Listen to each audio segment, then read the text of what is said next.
Okay, we got the fucking camera oscillating for this show. It's on the fucking heater. Alright. I have topics of what we're talking about in my phone. Oh, word. Oh, I remember the first topic. It was if the fucking Illuminati tries to stop us, what our plan of action is. Alright. So, wait, you actually have like an Illuminati plan on your phone? No, I remember we were talking about it though. Oh, true. Yeah, basically You said that, like, so, say they like bomb the charity or whatever, or they bomb the fucking greenhouse. Yeah. Then, Well, like, you said they couldn't do that because why? well, if they Because then wanted, it would cause news attention and all yeah, that like shit. it would go on the media that they bombed us. So it's like, and why then- the fuck are they trying to fucking attack a charity? I mean, that even goes back to them locking me up now, though. Like, no matter what they do, like, there's literally nothing they can do. Like, they tried to lock me up for causes of mental instability, and then I fought them in court.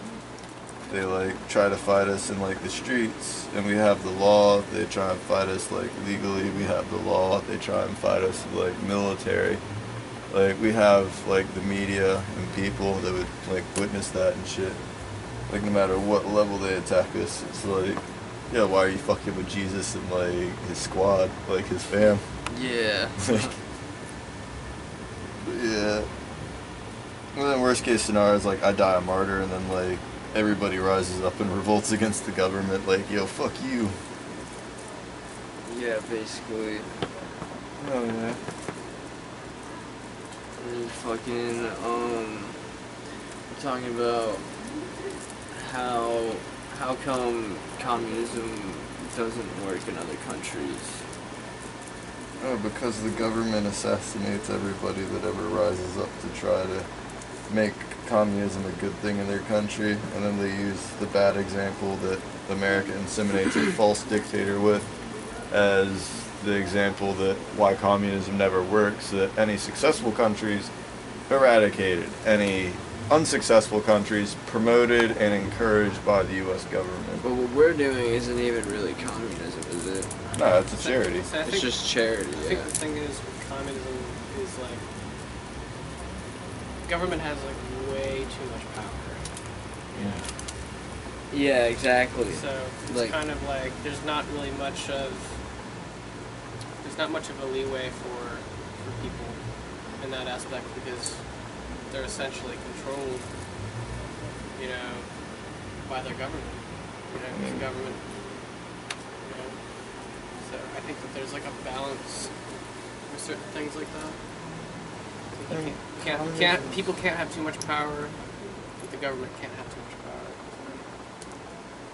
power. I feel you there, and communism's like more of like a thing where it was like a building block for like utopian society more than a government, because in a successful communism, basically a dictator rises up, overthrows the capitalist or whatever monopolist regime, and then the dictator only overthrows to give the people the power, and once the people have the power, they no longer have need for a dictator. The dictator would then step down and they would enter into a utopian society. And there was like 4 steps, I think, highlighted in the Communist Manifesto towards communism, with communism being the first step, and that's the step they never get past, because anytime a country starts paying off their global debt to the Federal Reserves, America assassinates their dictator and then puts in a dictator regime of their own choosing that then enslaves the people under communism until a later time when the U.S. government assassinates that dictator to engage in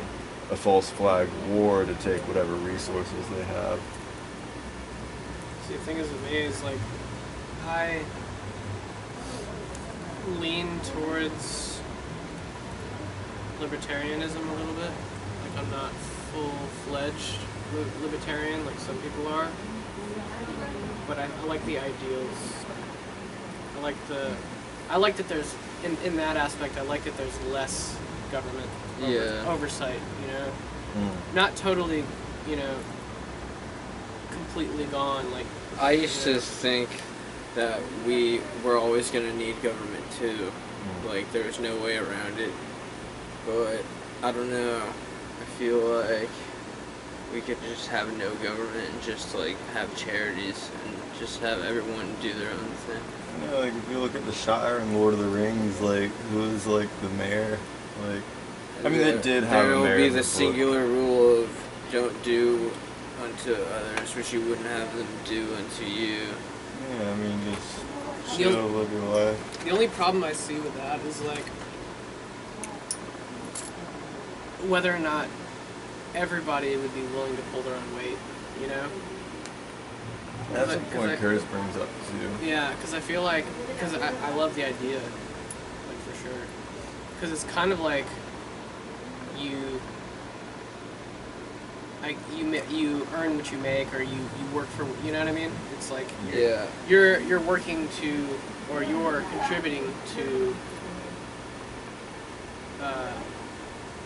you're contributing for gain, for like whatever you need, or, you know, for like if you're a gardener, you're growing food, so it's like you're reaping the benefits of you doing that. But it's like if you're homeless and you can't find a job or whatever, but instead of society was just built off of just greenhouses and doing and working and getting food, that's all we really need. And then building houses, like there would just be work everywhere for them to do, like make their own house or get their own food. Yeah. And then it's like you look at useless jobs, like there's the BB&T building in Norfolk. I don't know if you know it well or not, but it's a really big skyscraper for the bank. And there's like 24 floors or so. I used to wash the windows on it. And like all 24 floors are like office spaces. So nobody lives in that building. It's a huge fucking building. It's just vacant. You know, people like work in the offices, all sorts of banking shit. Okay. And it's like lawyer firms and shit. And when you look at those jobs, what value are they putting into the world in that giant space that they all conglomerate? Like, it's literally useless bullshit for the most part. So what kind of building is it? The BB&T. It's like a bank building. So I mean, you look at that bank, and it's like literally this giant 24 like story skyscraper. Okay, so it's just owned by a bank. So Yeah, I mean, it's just a bullshit building. It's a business. Yeah, it's a business, but I mean, if you look at like greenhouse farming, like vertical greenhouses and shit, all space being lived and occupied within, what would the city be? Because I mean, downtown Norfolk, like, there's no residential. I mean, there is residential, it's like the fucking condos and shit, but you look at the majority of it, and it's like corporate storefronts and concrete. And it's so fucking useless. Like, it houses hardly anybody, and nothing of worth comes out of there. It's like an industrial complex. So if you like replaced that with like literally a vertical greenhouse and like underground residence for the people living there, and surrounding accommodations like little hobbit holes, like greenhouse houses, like fucking, and everybody's living and working there. I love the idea of that. I think it'd be great. The city of Norfolk wouldn't like it though. I mean, yeah, that's the shit though, is like, I mean, there'd be so much, they'd try to throw so many stipulations at you for that. Like, they'd use every excuse in the book that they could use in order for that to not happen. I mean, it's like if you could turn all of Norfolk into a pyramid of Giza, but a vertical greenhouse, like, the problem is that'd be sick. The problem is like, is ownership, I guess. Like, because if you think about it, if you own a building, well, you can pretty much, as far as I know, you can do whatever you want with it. But I'm sure there's some kind of city codes and stuff you got to abide by. But I mean, and Tavares owns like a majority of like all the real estate of the cities. Like a lot of the corporate and professional buildings are either owned by Tavares or one of the other, like, I think 2 real estate companies that own the majority of that shit. Yeah. Like Newsbomb or whatever the fuck. But I mean, at the same time, like, there's no way fuck we could convert all of Norfolk into the Pyramid of Giza, like, anytime soon.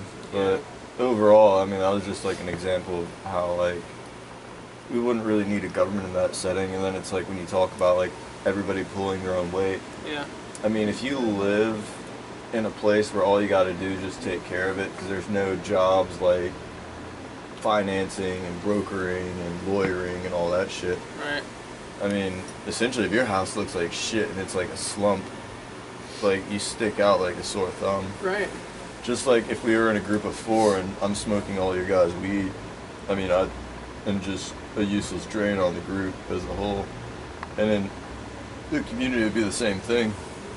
You don't really need a government to identify those people. Like Jeffrey Dahmer and people like that integrate themselves into this society and play by its rules, and then they still get away for like decades without police interference. So it's like government or no government. I mean, I feel like the odds are kind of the same, but it's better without a government. Mm.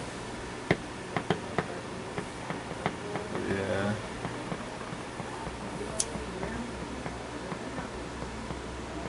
You have other points?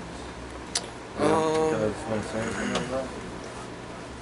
No, I think you really hits the nail on the head with fucking why government sucks. 'Cause it's like a middleman between things that we should be doing for ourselves, like keeping ourselves safe, Well, a lot of if you rather think, than putting your faith in like these millionaire child Yeah. molesters. I like the way you phrase that. What were you about to say? I was gonna say, I think, so like, so what you guys are essentially thinking about like a free society, like a society that's self-sustainable. Yeah. And I think I've seen like a few places, like online. I don't know if it's YouTube or.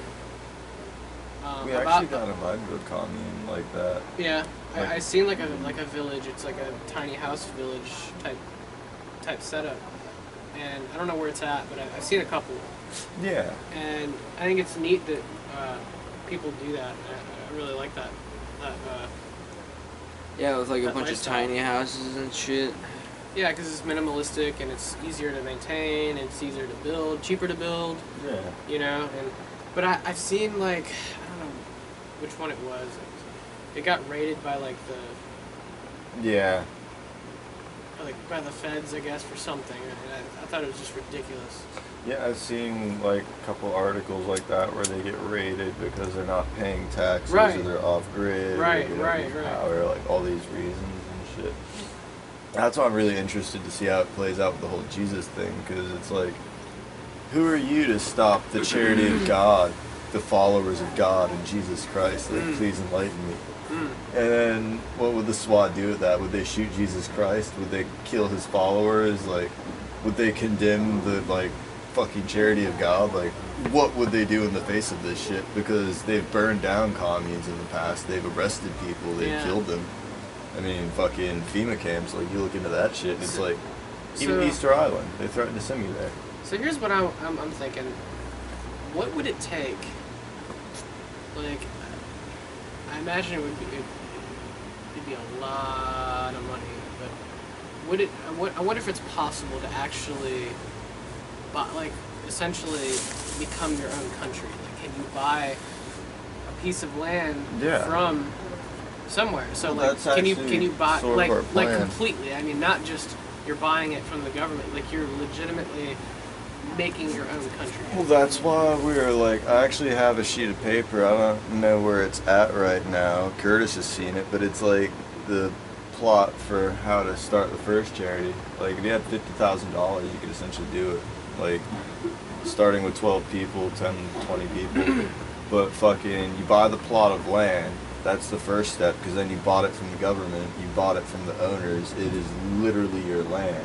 But here's the thing. So you're buying it from the government, which you can do that now, any time. Yeah, like But the thing is- $5,000, $10,000, you can get between 5 to 20 acres. Right, but I'm talking about like. That's the first step, though.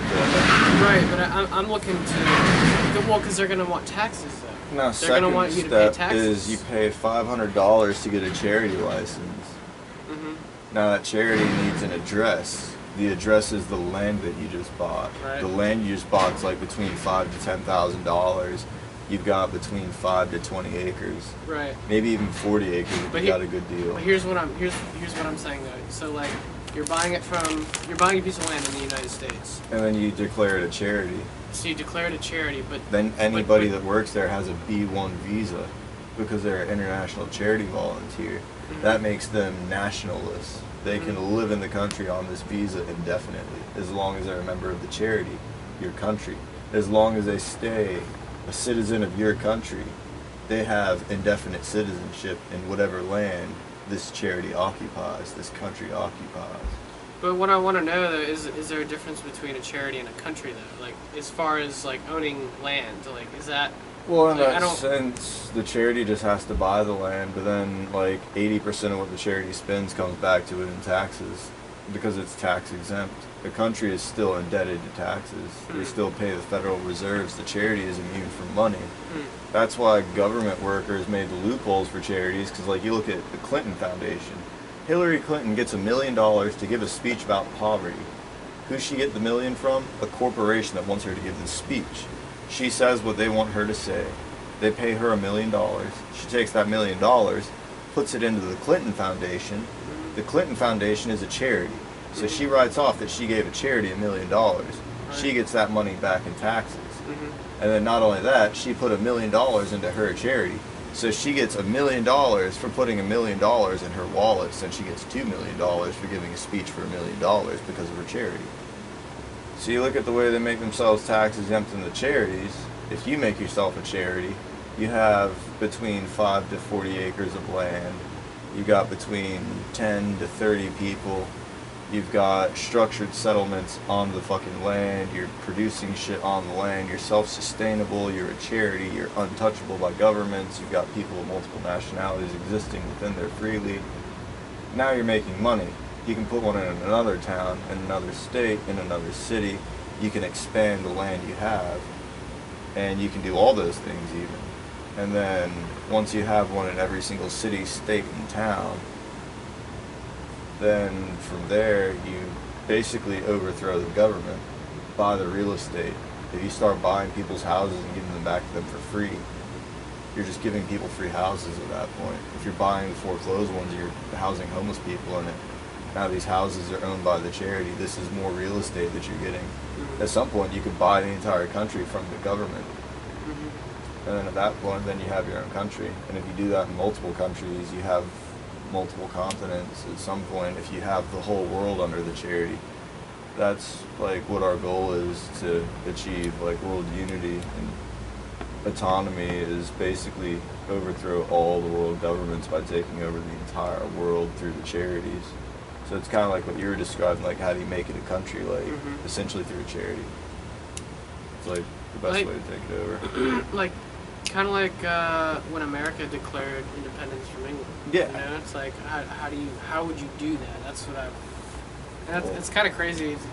I imagine you have to have a lot of money to do that. Well, I mean, if you got $50,000, you could essentially start the first charity that we're trying to start, and that would set in action the chain of events that would lead to America falling, followed by Mexico, Canada, South America, Europe, and from there Asia and Africa, and then just Australia, Hawaii, whatever else is left of the world that needs to be freed.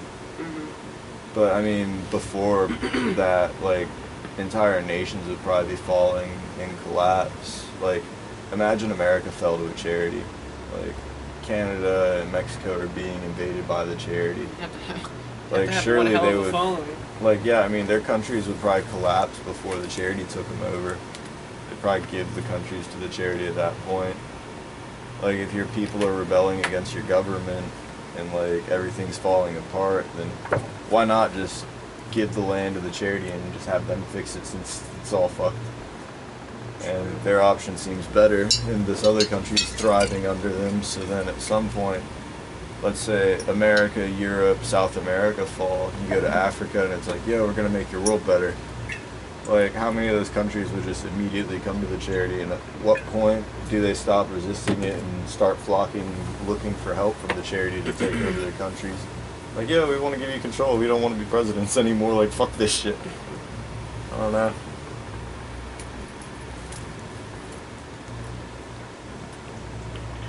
I have no idea how it's gonna play out. Isn't that so much better than buying a bunch of Stella? I mean, they're both good. I mean, I feel like the beer diet and the alkaline water More diet are expensive. equal. It is. Alcohol is overpriced. But I won't condemn it. It's still healthier than drinking fucking fluoridated tap water. I mean, I would elaborate on that, but then at the same time, like, I feel like that's a whole nother episode in and of itself. Oh shit, I forgot we were recording. Yeah, like, we'll tell you more about fluoridated water and all that shit. Well, now that I at another remember time. we're in an episode, there's over 300 fucking pedophile busts that have been cops. Isn't that Yeah. fucked up? And the Pope kissed the hands of the Rothschilds in what you would call the Illuminati. Yeah, Justin Bieber was talking about that shit. He was like, yeah, they told me to go and molest this kid and fucking kill him. He was like, I can't do that. And please don't forget that Epstein did not kill himself, even though There's been like so months. many fucking child actors that have grown up and been like speaking out about it. Even fucking Chester Bennington, he was making plans to do it, and then he all of a sudden winds up killing himself when there's no way he was about to kill himself because he just bought a house and shit. I mean, look at And Chris fucking Cornell, Keith too. Flint. They were Like, both Keith in Flint on it. had like hella cocaine on. So these people aren't killing themselves. They're fucking trying to speak out about the fucking pedophilia bullshit in fucking Hollywood. I mean, they've been doing that for years. Like, I've been hearing the Bohemian Grove shit for years, and even the dude in the video mentioned that he's been hearing it for years because literally they've been saying for like. You talking about Alex Jones? Yeah, No. they've been saying this shit that fucking... Dude, Alex Jones was talking about this There's shit a a new while dude. ago, Yeah, and I they mean, like, blacklisted him. They I've been banned hearing it. Alex Jones for over a decade talk about this shit. Like, I mean, maybe not a decade, like 7 years, but People so quick to fucking call Alex Jones crazy and shit, even though I mean, they this is haven't looked basically at just a knockoff everything. of Alex Jones' show. Like, this is like the Joe Rogan experience, essentially. And they're saying the same shit as us, and nobody's doing shit about it. Like, nobody gives a fuck. Or they just don't look. I don't understand how people ignore this shit. It's all fucking verifiable. Yeah, I also wrote a Bible, so like, if you're watching this and you want more knowledge, you should look up the New Bible by Kelson Hayes, or just look up my name on Amazon. It is $1. Yo. Well, basically, I think we should wrap it up. That's a pretty good one. Yeah. Oh yeah. Grab that Fucking notebook. Let's do one last thing. Pedophile before we end it. police. The what? The Notebook? Yeah, let's show them infinity Alright. to remind them. Or, I don't know if nobody's seen it yet. I mean, I post this shit on the regular. You want to explain it again? Nah. I just feel like that'd be a cool way to cut it out. Alright.